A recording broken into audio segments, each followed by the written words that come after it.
Professor Silvio Galo possui graduação em Filosofia pela Pontifícia Universidade Católica de Campinas, mestrado em Educação, doutorado em Educação e livre docência em Filosofia da Educação. Todos esses mestrado, doutorado e livre docência pela Unicamp.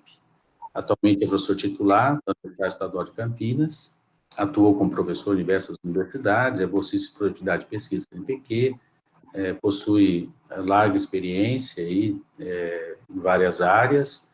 Eu o conheci quando ainda trabalhava com o tema do anarquismo, mas depois também trabalha com filosofia francesa contemporânea, educação, ensino de filosofia, também muito marcados, os textos dele sobre ensino de filosofia, filosofia e transversalidade, anarquismo e educação.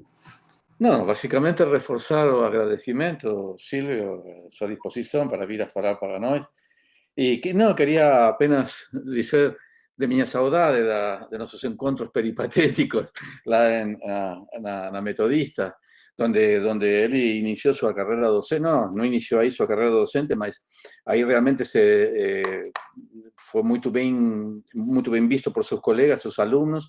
Ele chegou a dirigir também no Instituto de Ciencias, Filosofía y Ciencias Humanas, creo que se llamaba lá o Instituto en la Metodista, e que ele nunca se preocupou muito pela produção, por isso ele tem apenas 89 artigos publicados, 36 livros e 112 capítulos de livros. E avante, meu querido Silvio. Um abraço e, de novo, muito obrigado. Viu? Bom, eu é que agradeço a vocês, ao Marcelo, ao Héctor, pelo convite. É uma honra poder dialogar aqui com vocês nessa tarde. Bom, e queria justamente começar dizendo, antes disso, o Héctor falou dos nossos encontros, queria lembrar a ele que foram há 30 anos atrás, nos conhecemos em 1990, quando começamos os dois a trabalhar na Universidade Metodista de Piracicaba. Então, lá se vão 30 anos de trajetória. Mas, bom, queria começar essa conversa com vocês justamente chamando a atenção para o fato de que eu não sou especialista no tema da universidade e do ensino superior. Então, embora trabalhe numa faculdade de educação, sou professor de filosofia da educação, mas o tema da universidade não é parte do tema das minhas pesquisas. Então, o desafio que o Héctor me colocou de dialogar aqui com vocês, eu o aceitei para falar e conversar com vocês como um colega, né? Como alguém que é professor universitário, né? Alguém que teve uma trajetória por uma universidade privada, mas que já desde 96 estou numa universidade pública, também uma universidade paulista, como vocês, e o desafio de pensarmos juntos essas questões que estão colocadas para nós, mas não pela postura de um especialista, de alguém que entende das demandas universitárias, né, mas de alguém que é professor, que já exerceu cargos de administração acadêmica. Felizmente não faço nesse momento, mas de alguém que habita a universidade há pelo menos 30 anos como docente, há mais tempo como estudante, evidentemente, e que, a partir disso, vamos pensar algumas coisas. Né? O Héctor me pediu um título, eu, meio sem saber o que dizer, propus a ele esse título, a Universidade Pública frente à Esfinge, né, justamente fazendo referência a essa figura mitológica grega, a figura da Esfinge, né, aquele monstro que tinha cabeça de mulher, corpo de leão e asas de águia, e que provocava terror, pavor entre os gregos. Né. Em alguma medida, provocava terror porque a esfinge é justamente uma das representações daquilo que os gregos chamavam de híbris, a mistura, a desmedida, aquilo que não é harmônico, que não é belo, mas que justamente provoca o pânico pela sua diferença, pelo seu desequilíbrio, pela sua desmedida. mas, sobretudo, na mitologia grega, essa figura, a figura da esfinge, vai aparecer na história de Édipo, tanto na mitologia quanto depois na tragédia, né? No texto da tragédia, né? A figura de Édipo, que é alguém que se confronta com a esfinge que assolava a cidade de Tebas e que colocava, né, para as pessoas que tentavam atravessar a estrada um enigma, né? E as palavras da esfinge, para todo ser humano que tentava passar por ali, era justamente decifra-me ou te devoro. Ou se decifrava o enigma colocado, ou o sujeito era devorado pela esfinge. Então, diz a mitologia grega que muitos foram devorados porque não conseguiam desvendar o enigma, outros se jogavam do penhasco, né, por não saber desvendar e com medo de ser devorado pela esfinge, se jogavam no penhasco. Então, muita gente morreu frente a esse enigma indecifrável. E Édipo se tornou um herói justamente porque ele foi capaz de desvendar o enigma da esfinge, e a esfinge, então, ela própria se jogou pelo penhasco e deixou de assolar a cidade de Tebas. Então, eu evoquei essa imagem por entender que nós, na Universidade Pública Brasileira, de algum modo nos encontramos num momento divisor de águas, frente a um questionamento que é colocado para nós e que nós somos, como acadêmicos, como universitários, e a própria instituição universitária, né, é colocada frente a essa demanda, frente a esse enigma, e nós não sabemos exatamente o que vai acontecer conosco, né? A instituição universitária brasileira pode ser destruída frente a esse enigma. Nós podemos ser devorados pela esfinge, se não soubermos agir para confrontar esse desafio que se coloca para nós hoje. Nós podemos passar por esse desafio e sair muito debilitados dele. A instituição universitária brasileira pode enfraquecer muito e sair muito fraca desse movimento. Mas também a universidade pode se fortalecer nesse movimento, né? E, de algum modo, o Marcelo comentou isso, porque eu acho que o desafio que a gente vive hoje é tanto o desafio de ter um governo federal totalmente alheio às questões universitárias, acadêmicas, e eu diria talvez até mesmo um governo que é inimigo das universidades, né? Talvez não seja tão pesado dizer isso, né? Um governo que é inimigo das universidades.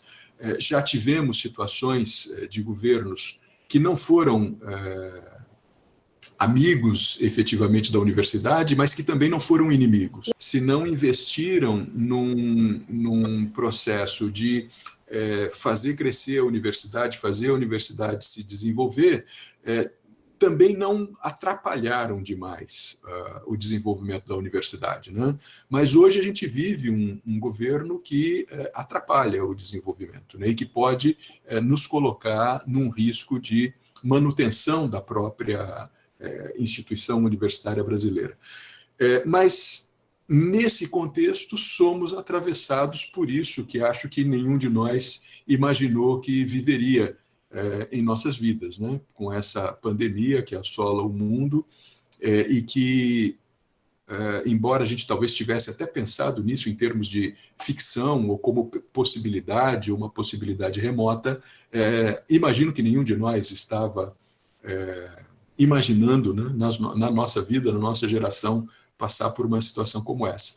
E o curioso é que, de algum modo, as questões que as universidades públicas brasileiras têm demonstrado no combate à pandemia nos mostram um fortalecimento interessante, né? Então, pode ser que a gente, justamente nessa adversidade absoluta da pandemia, saia fortalecido e consiga, quem sabe, inclusive, mais elementos para enfrentar essas questões que são colocadas para nós hoje, né? Um outro elemento que eu queria colocar também, em termos ainda muito introdutórios, né, é que no Brasil nós somos uma espécie de bebês, de crianças muito pequenas em relação à universidade, né? Porque as nossas instituições mais antigas ainda não completaram 100 anos. Enquanto que, em termos mundiais, a universidade já é quase uma instituição milenar, se a gente levar em conta que a fundação da Universidade de Bolonha foi no século XI. Então, temos uma rica e antiga tradição universitária no mundo, sobretudo na Europa, e temos aqui no Brasil uma caminhada ainda muito recente, né? Ainda que tivéssemos cursos superiores antes da década de 1930, é só na década de 30 que vão se constituir as nossas primeiras universidades. Então, esses desafios que a gente enfrenta ainda são desafios da infância, eu diria, em relação à instituição universitária, se a gente compara a nossa experiência brasileira com a experiência europeia, né? E queria também dizer que as reflexões que eu vou apresentar aqui para vocês, elas são muito simples, não são coisas de especialista, como eu já afirmei. Elas dizem respeito, penso eu, à universidade pública, e muito estritamente à universidade pública. E eu faço questão de destacar isso, porque eu não sei se esses desafios e essas questões sobre as quais nós eu pretendo que a gente converse, se elas dizem respeito também a instituições privadas de ensino superior. Eu queria dizer para vocês que eu tenho um grande respeito por essas instituições.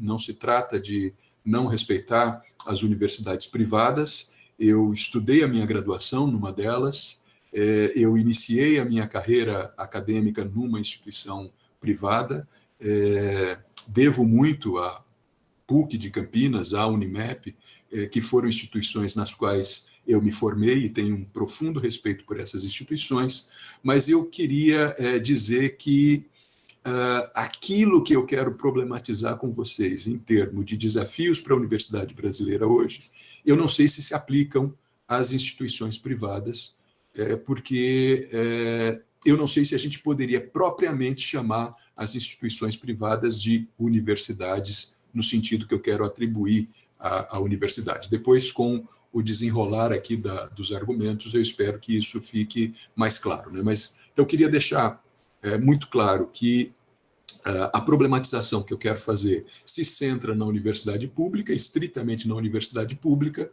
o que também não significa um desprezo pela instituição privada, pela qual eu tenho maior respeito, mas que não sei se a gente pode compreendê-la como universidade, no sentido da palavra que eu quero desenvolver aqui nessa nossa conversa. E que tipo de problema a gente enfrenta? Eu acho que a gente enfrenta, sobretudo, problemas que são da ordem do financiamento. Para as nossas instituições paulistas, isso é público e notório, né? Sabemos da crise que a gente vem enfrentando já há alguns anos, né? Com algumas diferenças em relação à USP, à Unicamp, à Unesp, mas as três instituições enfrentando problemas grandes de financiamento, mas nós enfrentamos hoje, para além desses problemas de financiamento, que são, de algum modo, crônicos, nós enfrentamos um problema também de justificação social, né? Como eu dizia antes, estamos frente a um governo federal que despreza a instituição universitária, então não podemos esperar dele maior apoio e maior financiamento, mas o pior é que, para além de não financiar, ou se a gente quiser usar um neologismo, de enfrentar um desfinanciamento da universidade, a gente também enfrenta um desprezo pela universidade que nos confronta com a própria sociedade. Então, críticas que nós já estávamos acostumados a ouvir da sociedade se intensificam, né? E a universidade é chamada de novo a se auto-justificar. a se justificar para a sociedade, né? Então, eu acho que esse é um dos nossos grandes desafios hoje, né? Temos também aqui, mais especificamente para nós, para nossas instituições estaduais, né, a questão de São Paulo, né? Efetivamente, o tipo de ataque que a gente enfrenta não é exatamente o mesmo tipo de ataque que as instituições públicas federais estão sofrendo. Então, temos uma situação, sem dúvida alguma, muito mais complicada nas instituições federais, né, nas quais se passa, inclusive, pela questão da nomeação dos reitores e coisas desse tipo, né? E nós, aqui em São Paulo, pelo menos por enquanto, não enfrentamos essa dimensão, né? Ainda temos, não sabemos em que nível e até quando, né? Mas ainda temos um certo respeito pela instituição universitária, né? Ainda que a gente não possa chamar esse governo que a gente tem hoje no Estado de um governo amigo da universidade. E aí eu queria também deixar registrado aqui um comentário, no final acho que outubro do ano passado, desculpe, eu não fiz aqui a lição de casa de verificar direitinho isso, mas tivemos aqui na Unicamp uma assembleia universitária, certamente vocês tiveram notícias desse evento que aconteceu no ciclo básico da Unicamp, juntou lá milhares de pessoas, foi uma coisa extremamente interessante, significativa, como um momento de debate, né, com a sociedade, a universidade se colocando e falando dos desafios que estava enfrentando e reafirmando a necessidade de enfrentar esse governo que tira financiamento da universidade, que tira financiamento da pesquisa, que desmerece o trabalho das universidades brasileiras, né? Mas eu fiquei muito incomodado no dia daquela assembleia, que estava lá no campus, participei da assembleia, assisti a assembleia, e quando cheguei em casa à noite, eu vi que tinha lá a equipes de televisão fazendo entrevistas com reitor, presidente da Associação de Docentes e coisa que o valha, e aí eu fui olhar os jornais da noite, né, para ver a cobertura que a imprensa havia feito da Assembleia Universitária, né? E foi muito interessante, porque aí deu para ver, né, como a imprensa local destacou a Assembleia Universitária, mas eu tive o desprazer de assistir uma entrevista que a TV fez com o reitor da universidade, e o reitor da universidade disse que, isso ele não disse no discurso que ele fez frente à Assembleia, mas ele disse para a televisão, né? E ele disse para a televisão que nós estávamos lá reunidos em Assembleia para enfrentar os ataques que o governo federal estava fazendo à ciência, à pesquisa e à universidade brasileira, ainda que no estado de São Paulo nós não tivéssemos esse tipo de problema.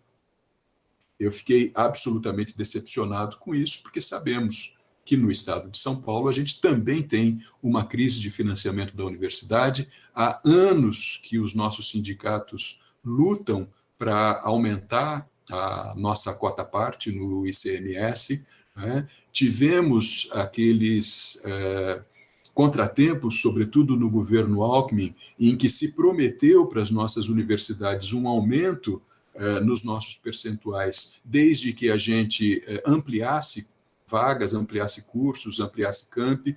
A Unicamp fez isso, a USP fez isso, a Unesp fez isso, e nenhuma das nossas 3 universidades recebeu do governo a ampliação de recursos que havia sido prometida. Então, há anos que a gente sofre também do governo de São Paulo um desfinanciamento da Universidade Paulista.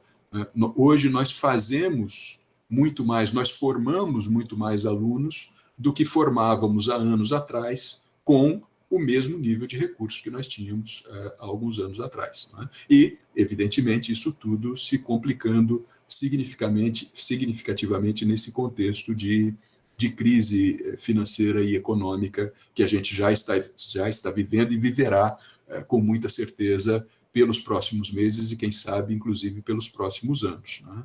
Então, penso que a gente tem no governo federal um inimigo forte e bem marcado, mas a gente não pode deixar de levar em consideração que também temos uma luta política aqui no estado de São Paulo pela garantia da universidade, por financiamento da universidade, por garantir o trabalho da universidade, né? Eu queria conversar um pouco com vocês em torno de um texto que eu gosto bastante.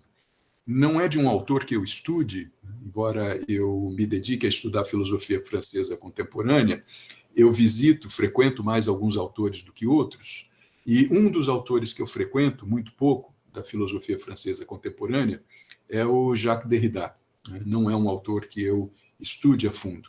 Mas tem um texto do Derrida sobre a universidade que me encanta muito, me provoca muito, e eu queria trazer alguns pontos desse texto do Derrida para a gente conversar em torno deles, né?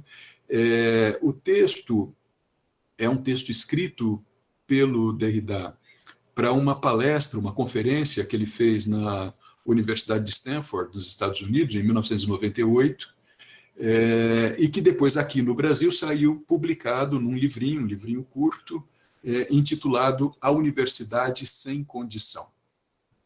E é um título que já nos desafia, né? A Universidade Sem Condição. E, bom, o Derrida, nessa conferência, nesse texto, ele acaba abordando a questão dos condicionamentos da universidade e fazendo uma defesa forte das humanidades, né? Porque o tema da conferência tinha a ver com as humanidades. Eu não vou entrar nessa perspectiva das humanidades, mas eu quero chamar a atenção para essa dupla perspectiva que é colocada pelo Derrida, com essa afirmação, que é o título que ele propõe, né? A universidade sem condição. E ele vai trabalhar o duplo sentido desse título, porque ele vai dizer que a universidade só pode ser universidade se ela tiver uma liberdade incondicional. A universidade não pode ser universidade se ela tiver que obedecer a determinadas condições externas, a condicionamentos externos, né? Então, a universidade só pode ser universidade sem condição, mas, ao mesmo tempo, no mundo contemporâneo, nós cada vez mais nos vemos sem condições de ter universidade, justamente porque a universidade é condicionada por todos os lados. E aí a gente vê a universidade nessa situação de não conseguir exercitar aquilo que a gente poderia chamar de uma autonomia universitária, né? A universidade não pode ser universidade se ela não for autônoma. E é nesse sentido que eu dizia para vocês antes que essas reflexões estão muito ligadas à universidade pública, porque eu não sei em que medida a gente consegue pensar uma universidade privada com autonomia, na medida em que, ao ser privada, ela se relaciona com determinados grupos, né? Grupos econômicos, grupos ideológicos, grupos religiosos. A gente tem muitas universidades privadas no Brasil ligadas a diferentes igrejas, né? E aí, evidentemente, ao ser financiada, ao ser organizada por essas instituições religiosas ou econômicas ou empresariais, dificilmente a gente consegue ter uma situação de plena autonomia ou de efetiva autonomia universitária. No caso da universidade pública, esse desafio se coloca para nós, né?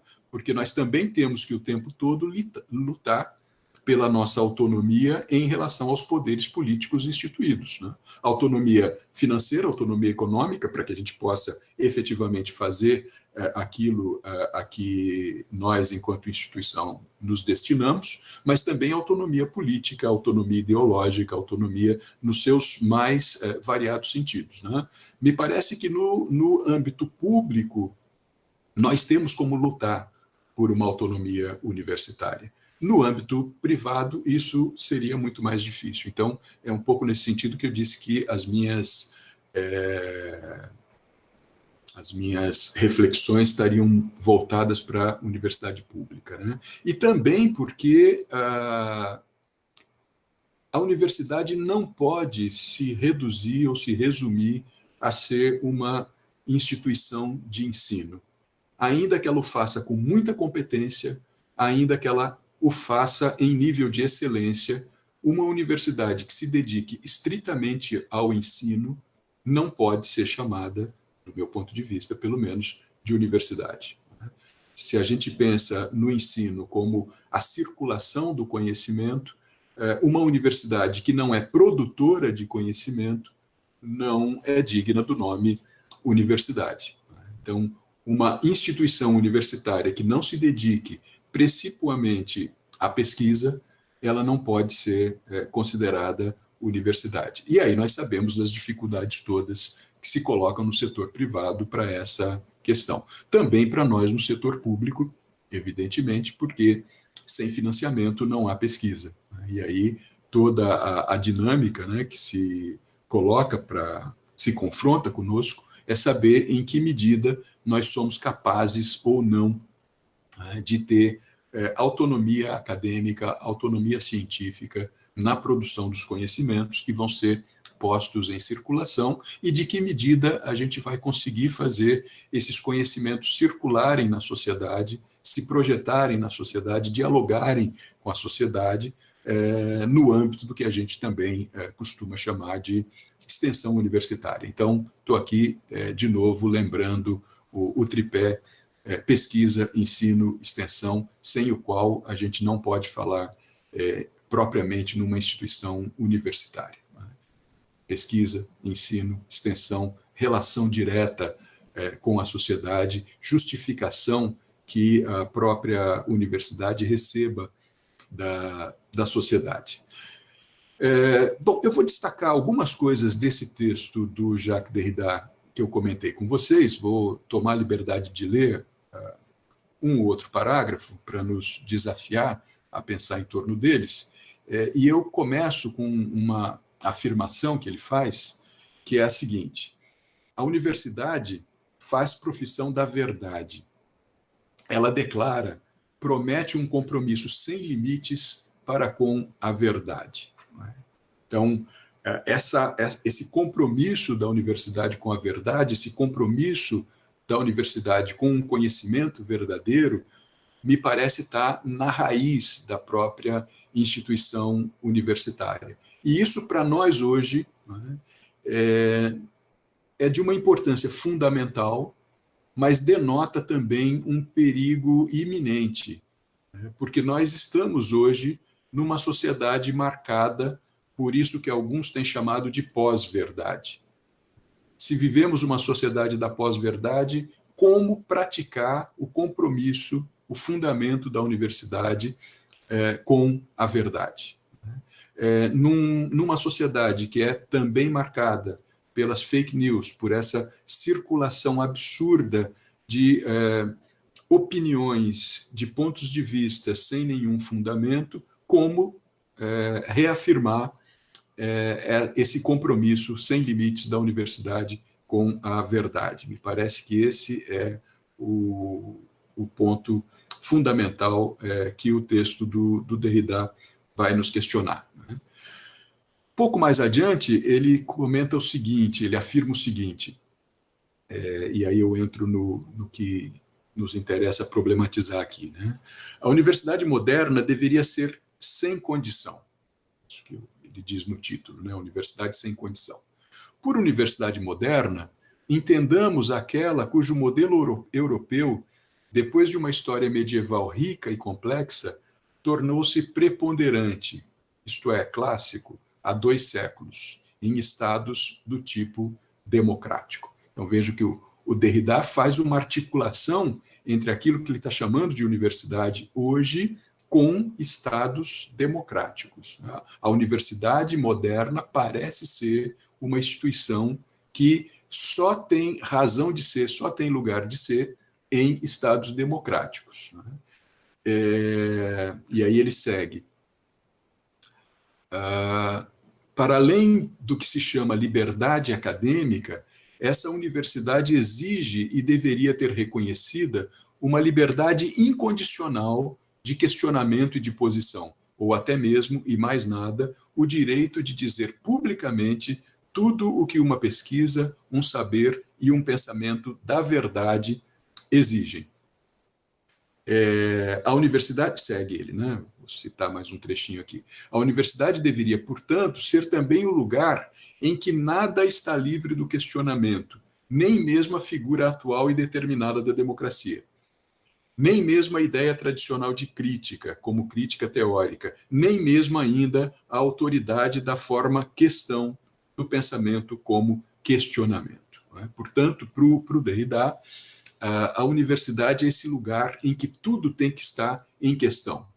A própria ideia de questionamento deve ser questionada na universidade. Ou seja, a universidade precisa ser, para que ela possa ser universidade, ela precisa ser um lugar de liberdade incondicional do pensamento. A universidade como um lugar de exercício do pensamento e como um lugar de liberdade incondicional de pensar. Portanto, com diferentes visões, com pluralidade de perspectivas, com multiplicidade de perspectivas, com perspectivas contraditórias, mas que todas elas possam ter lugar na universidade. Se me permitem um pequeno parêntese para comentar de um outro livro, aí já do âmbito da literatura, um livro que também me impressionou muito quando eu li, que é um livro do escritor francês Michel Houellebecq, que alguns anos atrás publicou um livro, um romance intitulado Submissão, e que é muito interessante porque, eu não me lembro, mas deve ser de 2013, 14, mais ou menos, esse livro do Houellebecq, e ele faz uma ficção que se passa em 2020 e pouco, na França, 21, 22, alguma coisa do tipo, e a situação que ele cria é uma situação na qual o fundamentalismo islâmico assume o governo francês. Né? E aí ele faz uma brincadeira séria, interessante, dizendo que na França, né, a gente tem visto nos últimos anos que a presidência sempre ganha por quem consegue articular as forças contra o ultranacionalismo da Frente Nacional, hoje capitaneada pela Marine Le Pen, né?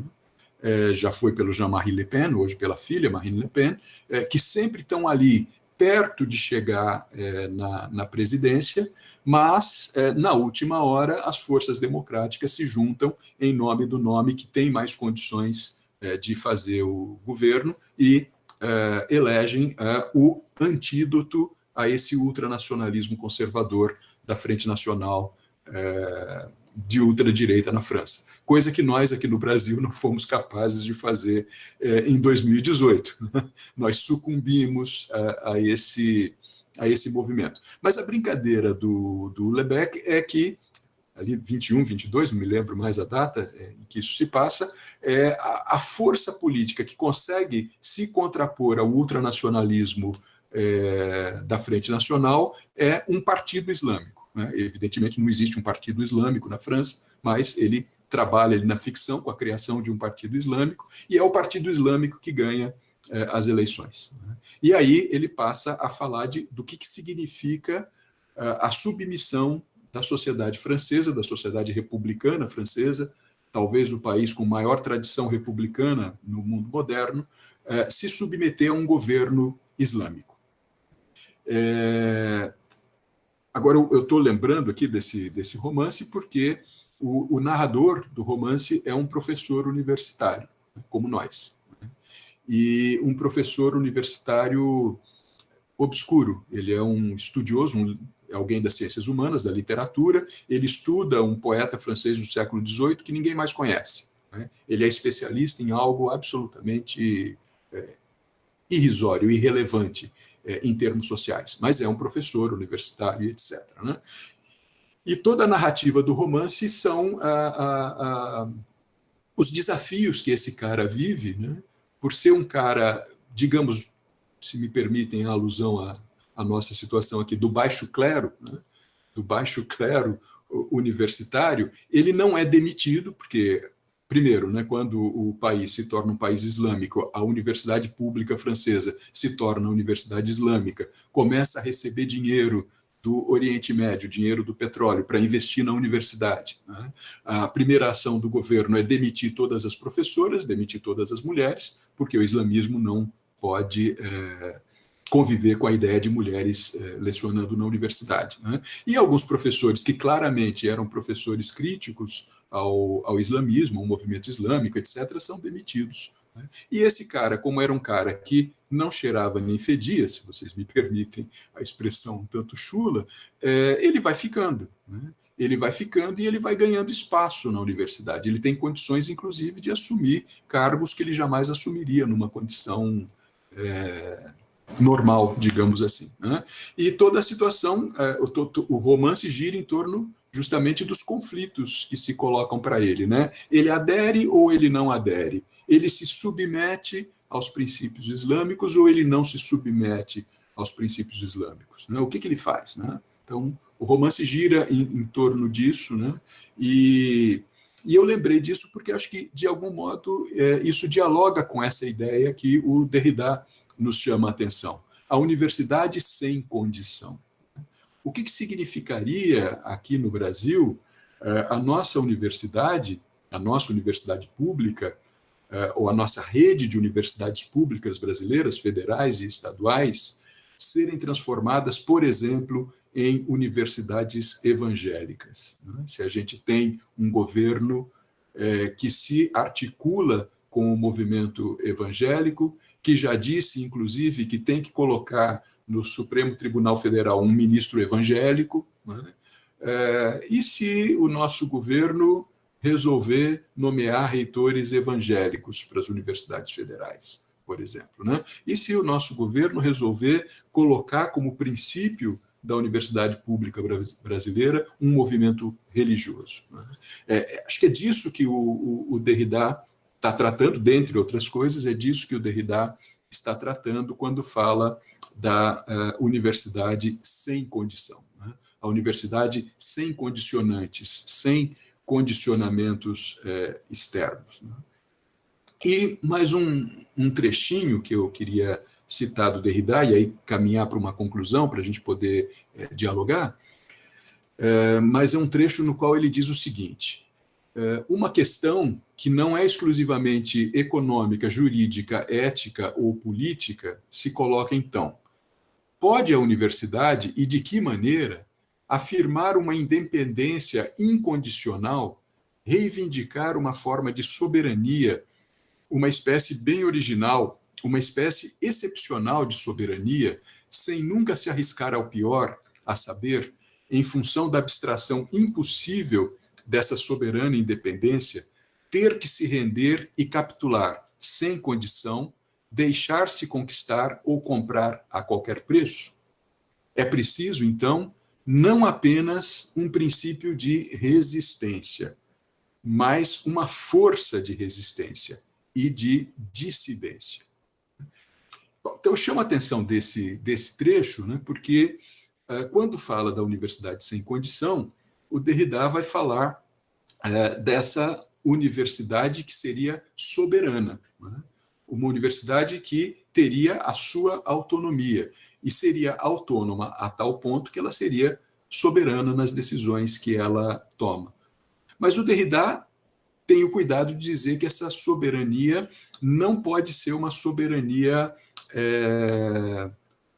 universal, né? Uma soberania abstrata. Porque os nossos estados soberanos hoje, a soberania dos nossos estados são soberanias abstratas, né? E diz o Derrida, a soberania da universidade tem que ser uma soberania muito concreta, né?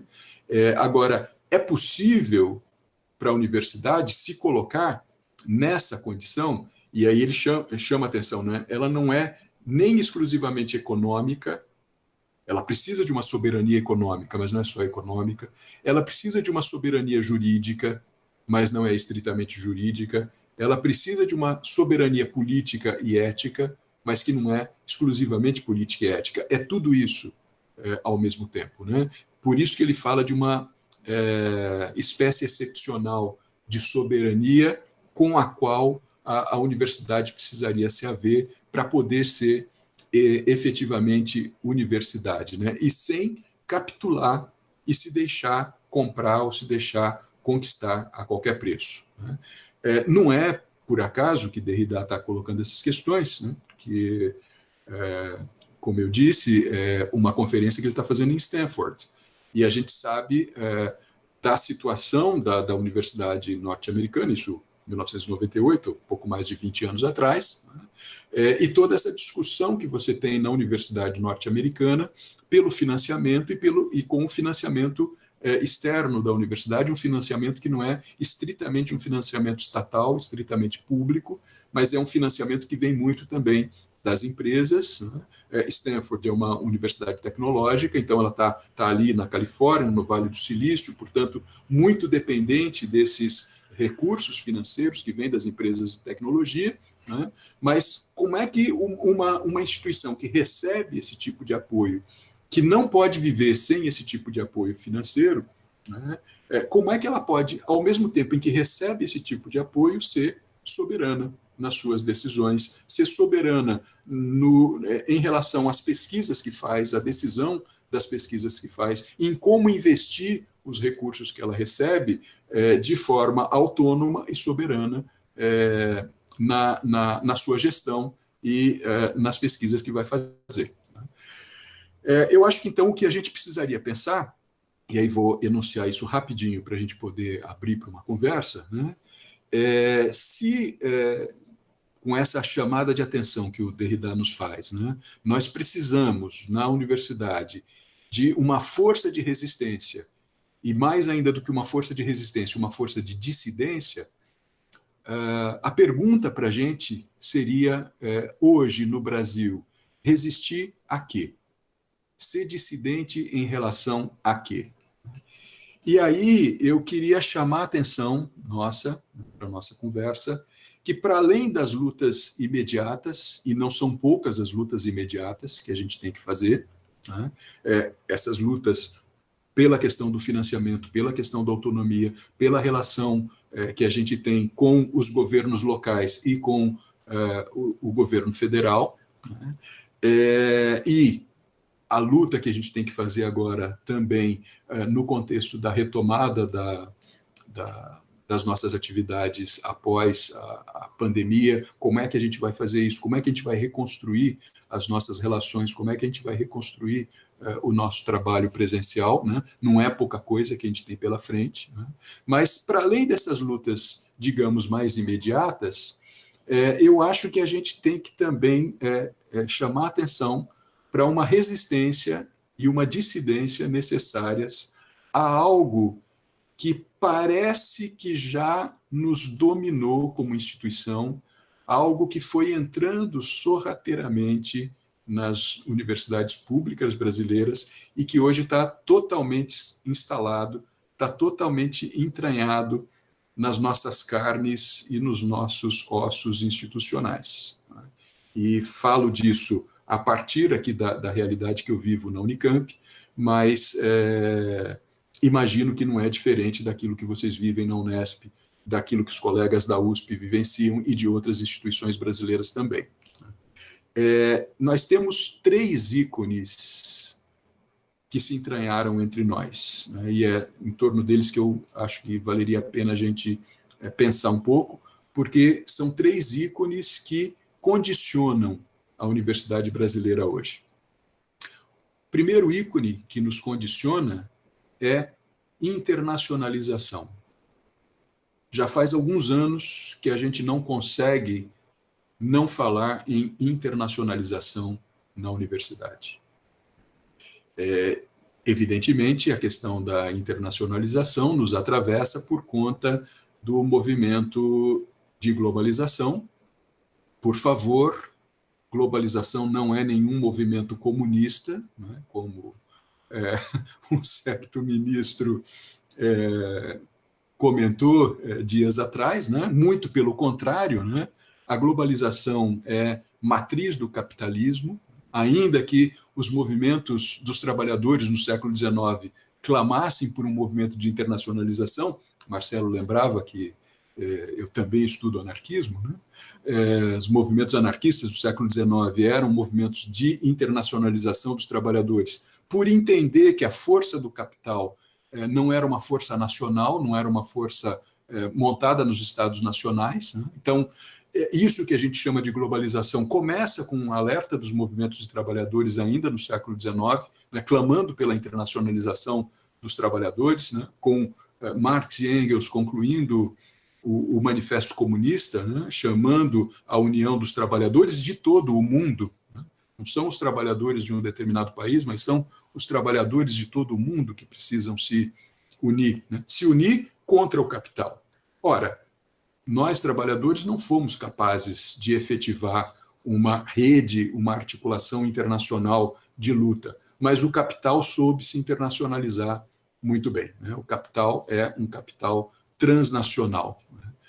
A internacionalização é um dos ícones do neoliberalismo contemporâneo e é um dos ícones que condicionam o nosso trabalho universitário hoje. Então, me parece que a gente precisa problematizar a internacionalização como ícone, como condição da vida universitária hoje. Internacionalizar como? Internacionalizar o quê? Internacionalizar para quê? Internacionalizar para quem? O que nós ganhamos, o que nós perdemos em nome dessa internacionalização que se coloca como um condicionante mesmo que nós temos que cumprir. Será que não precisamos resistir a isso? Será que não precisamos construir dissidências em relação a isso? Não será muito mais importante para nós fazer circular as pesquisas e os conhecimentos que a gente produz na sociedade brasileira, né? As nossas universidades públicas têm vivenciado nos últimos anos algo absolutamente inédito para nós, que é a chegada com cada vez mais força das populações negras e indígenas. Muito resultado dos programas de cotas de políticas afirmativas, né? Mas cada vez mais a gente tem pessoas negras, pessoas indígenas na universidade. E eu acho que a presença dos povos negros, dos povos indígenas na universidade tem um alto potencial de transformação na universidade, porque a universidade, desde o início, a gente vem aqui dialogando com o Derrida, né? Pensando a universidade moderna como uma instituição europeia, né? Nós temos universidade no Brasil porque somos colonizados, né? Mas me parece que a chegada das populações negras e das populações indígenas pode contribuir para uma descolonização do pensamento, da pesquisa universitária. Outras epistemologias chegam à universidade, epistemologias africanas, epistemologias indígenas, que podem nos descolonizar o pensamento, nos fazer pensar de outro jeito. E talvez a gente tivesse que investir muito mais nesse tipo de pesquisa e nessa relação com a sociedade brasileira do que estarmos preocupados em produzir em nível internacional. Acho que, aliás, mais do que isso, acho que a gente vai ganhar destaque em nível internacional se nós conseguirmos não apenas reproduzir aquilo que se faz em outros países, publicando em inglês, por exemplo, né, porque a gente fala em internacionalização, mas a internacionalização que vale é a da língua inglesa, né? Não adianta muito, por exemplo, os nossos esforços de relação com países latino-americanos, né? Se espera sempre um reconhecimento dos países de fala inglesa, né, sobretudo. Então, me parece que a gente poderia, na contramão disso, construir uma respeitabilidade internacional da instituição acadêmica da Universidade Brasileira, se a gente olhar mais para as nossas próprias populações, para essas populações desfavorecidas no Brasil e que só muito recentemente têm tido acesso à universidade, conseguindo quebrar esse ciclo de colonização que a gente vive há 500 anos. Não é? Então, acho que um ícone que a gente precisa pensar, resistir, decidir, é o ícone da internacionalização. Um segundo, eu disse para vocês que seriam 3, um segundo ícone, desculpem, é o ícone da inovação. Todos vocês sabem também que inovação virou outra palavra-chave na universidade brasileira, na universidade pública brasileira. Temos que inovar.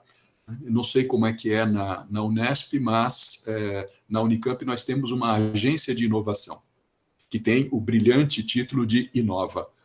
A gente inova tanto que é criativo, inclusive no nome, né? A agência de inovação se chama Inova, que surgiu do escritório de registro de patentes da Unicamp. Né? A Unicamp, durante muito tempo, se vangloriava muito de ser a segunda instituição brasileira que mais produzia patentes. A primeira era a Petrobras. Estou falando disso da época que eu era coordenador de pós-graduação e frequentava esses meios na universidade e ouvia muito essa questão. Isso foi até 2010, já 10 anos atrás, e naquele momento a Petrobras era a primeira patenteadora no Brasil, em número de patentes. A Unicamp era a segunda instituição que mais gerava patentes no Brasil. Né? Depois de toda a crise da Petrobras, não sei como é que isso ficou, né? Mas essa agência da Unicamp, que justamente trabalhava nesse contato da universidade com a empresa, de como transferir tecnologia, né? Como produzir isso que hoje também, no ícone do neoliberalismo, se chamam de startups, né? Como produzir incubadoras de empresas, como fazer a universidade gerar empresas, né? Gerar novas empresas. Tudo isso hoje se reúne sob o ícone da inovação. Chegando assim ao cúmulo, se vocês me permitem um comentário, eu acho que 2 anos atrás a gente recebeu como brinde no final do ano dessa agência de inovação um caderninho bonitinho, bem feitinho, bem construído, com uma série de protocolos, né, de como a gente poderia fazer para dar maior visibilidade para as nossas pesquisas e para aquelas, obviamente que não é o meu caso, que sou do campo de filosofia, ciências humanas, mas para aqueles que trabalham no campo das tecnologias, né, como você transformar em patentes os resultados das suas pesquisas e a importância disso para a universidade, e depois desse manualzinho de como proceder para produzir as suas patentes, uma série de folhas onde você podia estabelecer ou exercer a sua criatividade, tendo boas ideias que poderiam ser ideias de inovação. Então, um caderninho de inovação a gente recebeu de brinde no final do ano. Né? Então, acho que segundo ícone que precisamos levar em conta como movimento de resistência e de dissidência, o ícone da inovação. Né? A inovação hoje condiciona a universidade. Né? Eu posso pensar se o meu pensamento for inovador. O que nós fazemos com a tradição se todo pensamento tem que ser um pensamento inovador? Nós descartamos a tradição? Nós não levamos em conta a importância da tradição na própria inovação, no próprio movimento de um pensamento novo? Né? E, por fim, um terceiro ícone, e aí talvez esse seja mais provocativo do que os 2 anteriores, que é um ícone do qual eu também acho que, em relação ao qual nós precisamos resistir e decidir, é o ícone da formação. Então, internacionalização, inovação e formação. Internacionalização e inovação que são mais recentes, mas formação, a universidade sempre foi o locus, o local da formação. Né? O problema é que cada vez mais a universidade é compreendida como um lugar de formação para o trabalho, formação para o mundo produtivo.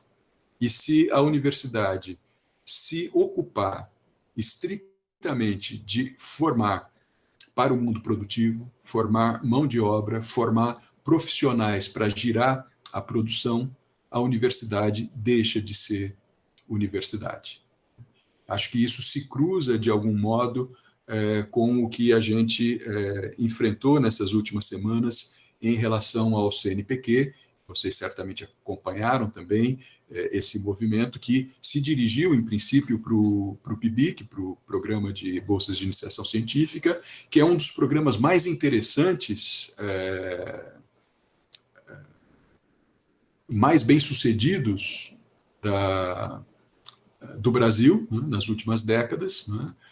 O nível de investimento que se tem na formação científica dos estudantes, na iniciação científica dos estudantes de graduação, um programa super bem sucedido, que gerou, inclusive, o PIBID, o Programa de Iniciação à Docência, né, tendo o Programa de Iniciação Científica como ícone, né, a gente vê agora o PIBIC sob ataque do governo federal, o CNPq procurando restringir a pesquisa àquilo que eles estão chamando de áreas tecnológicas preferenciais ou de prioritárias, né? Áreas tecnológicas prioritárias. Né? Então, vamos financiar a pesquisa, mas vamos financiar a pesquisa naquilo que nós consideramos prioridade e prioridade tecnológica. Não consideramos prioridade a pesquisa básica, não consideramos prioridade as ciências humanas, o pensamento e etc.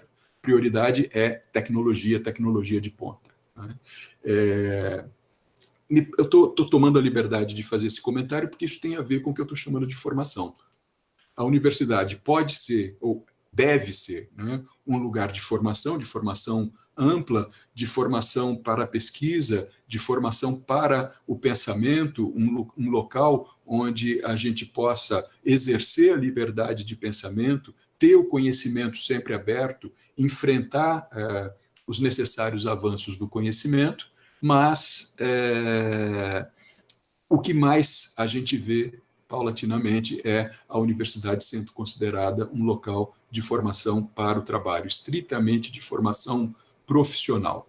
E se a universidade se constitui estritamente num local de formação profissional, a universidade deixou de ser universidade, perdeu o seu caráter de universidade. Então, frente a essa dinâmica que eu trouxe aqui a partir do texto do Derrida, né, uma universidade que parece cada vez mais não ter condição de ser universidade, porque ela se depara com esses condicionantes que são colocados, e para nós os condicionantes, eu diria, fundamentais hoje são a formação pensada como formação estritamente profissional, a inovação. Conhecimento só é válido se for produzido como inovação, e inovação entendido como um conhecimento que tem aplicabilidade imediata no mercado, porque ele pode ser transformado em produto, porque ele pode ser transformado em produção, e internacionalização, no sentido também de que você tem que ter acesso a esse mundo globalizado. Né? Internacionalização, inovação e formação se constituem, portanto, nos condicionantes que se colocam para a universidade pública brasileira hoje, e que se nós não formos capazes de resistir a eles, e por resistir a eles eu não estou dizendo negá-los, eu não estou dizendo que a gente não deva produzir um conhecimento de nível internacional, eu não estou dizendo que a gente não deva inovar, e eu não estou dizendo que a gente não deva formar, né? Mas que a gente não deve simplesmente agir a reboque desses três ícones como três condicionantes, porque isso nos colocaria justamente na situação de não conseguirmos ser universidade, no sentido de uma instituição que é um espaço incondicional de liberdade de pensamento e de produção do conhecimento.